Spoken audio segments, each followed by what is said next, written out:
Em virtude da necessidade de mais um projeto com quórum, eu solicito a inversão de pauta, incluindo nesse momento o projeto de emenda à Lei Orgânica número 1/2024.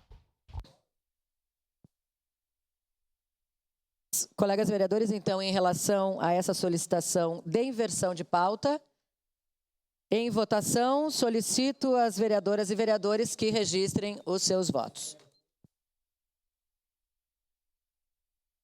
Voto sim. Vereador Rafael Bueno vota sim à inversão de pauta. Fiuza, sim. Vereador Fiuza também declara o voto ao sim, microfone favorável. Vereador Sandro Fantinel vota sim. Lucas Dil, sim. Vereador Lucas Dil também vota sim.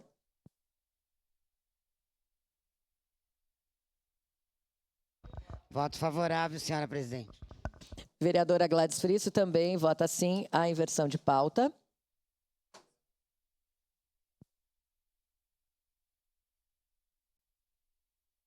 Voto sim, presidente. Vereador Adriano Bressan também registra o voto ao microfone e vota sim. Então, encerrado o registro dos votos, encerrada a votação. A solicitação de inversão de pauta foi aprovada por unanimidade dos vereadores.